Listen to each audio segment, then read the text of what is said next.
अऊज़ु बिल्लाहि मिनश शैतानिर रजीम बिस्मिल्लाहिर रहमानिर रहीम रब्बि इश्रह ली सदरी व यस्सिर ली अमरी वहलुल उक़दतम मिन लिसानी यफ़क़हू क़ौली। अस्सलामु अलैकुम वरहमतुल्लाहि वबरकातुहू। कैसे हैं दोस्तों? दुआ है कि अल्लाह पाक हर एक को ठीक रखे और अपने हिफ्ज़ व अमान में रखे। आज मैं आपको तीसरी तख्ती का बता रही हूँ और ये तख्ती छोटों को कैसे पढ़ानी है और जो मजहूल पढ़े हों वो उनको कैसे पढ़ाया जाता है, उनका यानी कि मजहूल कैसे ख़त्म करवा सकते हैं, और अगर कोई बड़ा पढ़ना चाहता है वो उसे कैसे पढ़ाना है, और एक ज़हीन बच्चा जो होता है उसे कैसे पढ़ाना है, एक जो है बहुत कम दिमाग जो बच्चा होता है उसे कैसे पढ़ाना है, या एक अनपढ़ बंदे को कैसे पढ़ाना है। अनपढ़ बंदे में एक तो वो बंदा होता है कि जिसने थोड़ा बहुत स्कूल का जो है मुंह देखा होता है। एक मिसाल के तौर पे 5 यानी कि प्राइमरी किया होता है या 2 क्लासें की होती हैं, या उसने सिर्फ 1 में भी यानी गया होता है, उसके बाद उसने वो नहीं जाता है। एक वो बच्चा अनपढ़ होता है। एक जो है ना, हमारी ज़बान में जैसे चिट्टा अनपढ़ कहते हैं, कि जिसने स्कूल का मुँह भी नहीं देखा, जिसने लफ्ज़ों का मुँह नहीं देखा है कि अलिफ बा ता लफ्ज़ होते क्या चीज़ हैं। एक वो बंदे भी होते हैं। तो इस तरह के बंदों को कैसे कुरान पाक सही पढ़ाया जाए, तो ये चीज़ें मैं कुछ आपको बताऊँगी।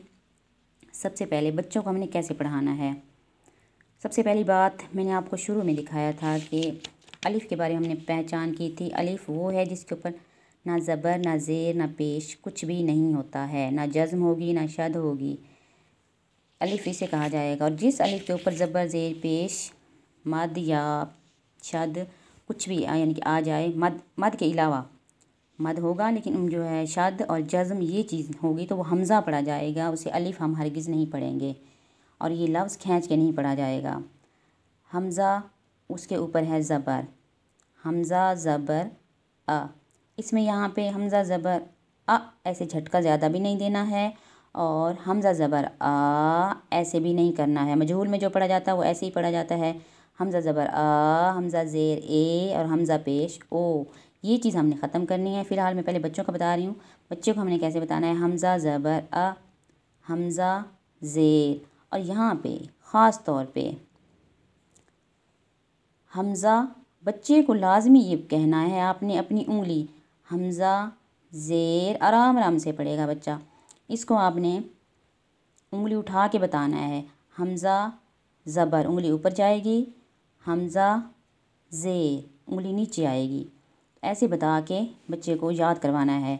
हमज़ा ज़बर अ, हमज़ा ज़ेर ई, हमज़ा पेश ऊ। पेश पे हमेशा होंठ गोल होता है, ज़ेर में आवाज़ नीचे को गिरती है और ज़बर में थोड़ी ऊपर। यहाँ पे कुछ बच्चे ऐसे भी आते हैं जिनको ज़बर ज़ेर का नाम लेना भी नहीं आता। उनको सबसे पहले ज़बर का नाम भी सिखाया जाता है, टाइम लगता है काफ़ी ज़्यादा। और एक वो बच्चे होते हैं यहाँ इस तख्ती पे आके कुरान पाक हद से ज़्यादा गलत करते हैं, बच्चे बड़े सभी। अब बच्चा क्या गलती करता है, एक जो स्पीड में पढ़ता है वो ज़बर का नाम ऐसे लेता है, हमज़ा ज़र आ, हमज़ा ज़ेर ई, हमज़ा पेश ऊ, हमज़ा ज़र। अब हमज़ा ज़र क्या होता है? मैं समझती हूँ, एक मेरा ज़ाती ख्याल है कि जैसे हम एक इंसान को उसके अच्छे नाम से इज़्ज़त से बुलाते हैं तो उसके दिल में एक तासीर सी पैदा हो जाती है, मोहब्बत की और इज़्ज़त की। दूसरे बंदे के एक इखलाक का भी अच्छा जो है ना असर होता है। बिल्कुल इसी तरह से ये कुरान ज़बर जो है ये कुरान पाक की हरकत में से हरकत है, तो इसका हम अगर नाम सही नहीं लेंगे तो कुरान पाक कैसे सही पढ़ पाएंगे। मैं समझती हूँ कि बच्चे को इसका नाम भी चाहे वो जितनी स्पीड में पढ़े, लेकिन क्या है कि कुरान पाक के एक एक लफ्ज़ का, ज़बर ज़ेर का, शद का, जज़्म का जो भी हैं कुरान पाक में रूल हैं उनका नाम लेगा।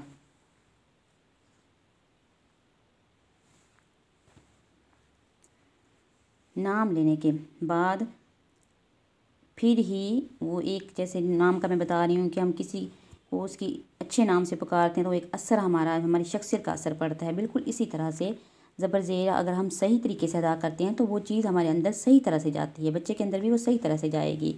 हमज़ा ज़बर आ, हमज़ा ज़ेर ई, हमज़ा पेश ऊ, बा ज़बर बा, बा ज़ेर बी, बा पेश बू।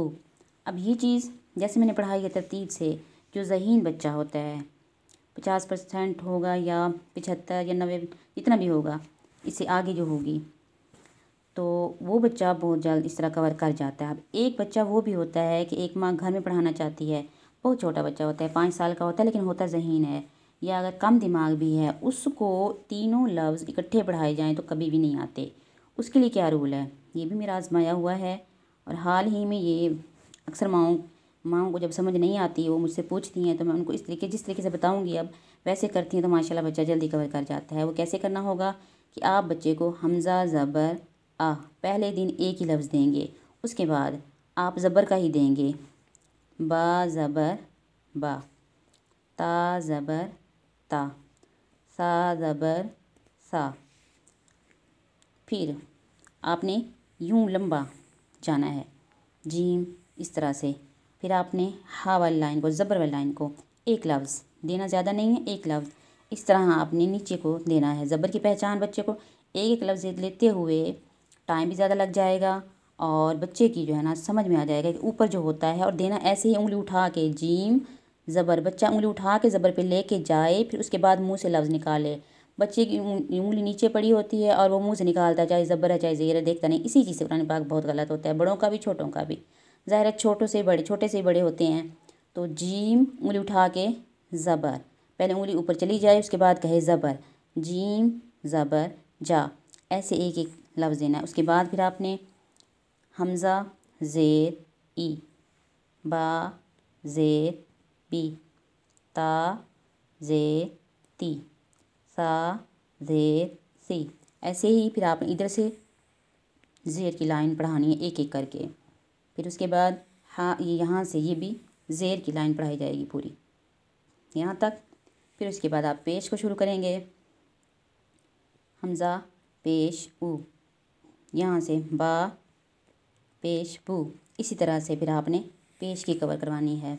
ये करवाने के बाद फिर बच्चे को इतना टाइम लग जाएगा, फिर बच्चे को समझ आ जाएगी, ज़बर ज़ेर का नाम भी पूरा सही तरह से अदा हो जाएगा। यहाँ तक बच्चे को टाइम लगेगा, ज़बर की पहचान अच्छी तरह हो जाएगी, ज़ेर की भी हो जाएगी और पेश की भी हो जाएगी।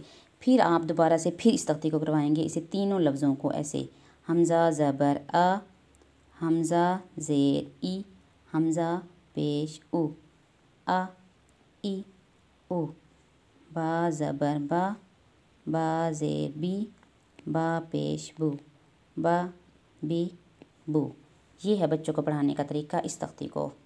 और एक वो बच्चे होते हैं पहले ही दिन से एक तर्ज के तौर पे हमज़ा ज़बर आ, हमज़ा ज़ेर ई, हमज़ा पेश ऊ, इसको आपने हरगिज़ इस तर्ज को नहीं अपनाने देना है।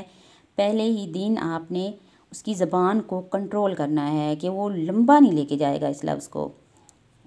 पहले ही दिन ये कवर हो जाए, ये एक लफ्ज़ कवर हो जाए, उसके बाद बाकी सारे कवर हो जाते हैं। लेकिन ये पहले दिन से ही ये तर्ज अगर निकल जाए बच्चे की ज़बान से और आगे उसे उस्ताद ना रोके, तो वो आगे जाकर बहुत ही कुरान पाक गलत हो जाता है बच्चे का। तो खुदा के लिए आपसे ये मैं अर्ज़ कर रही हूँ कि गुजारिश है आपसे मेरी कि आपने बच्चे की ज़बान को कंट्रोल करना है कि हल्की सी आवाज़, हमज़ा ज़बर आ, ऐसी हल्की सी आवाज़ निकालनी, झटका भी नहीं देना है, और हमज़ा ज़बर आ वाली बात भी नहीं करनी है, लंबा भी नहीं करना है। इस चीज़ को भी कंट्रोल करना है बहुत ज़्यादा। फिर बहुत ही अच्छे तरीके से आपका बच्चा ये पढ़ जाएगा। ये वीडियो ज़्यादा लंबी हो रही है, तो आगे मजहूल वालों को बताना है मैंने, वो अगली वीडियो में बताऊँगी इंशाल्लाह। तो इजाज़त, सुब्हानक अल्लाहुम्मा व बिहम्दिक अशहदु अल्ला इलाहा इल्ला अंता अस्तगफिरुका व अतूबु इलैक। अस्सलामु अलैकुम व रहमतुल्लाहि व बरकातुहू।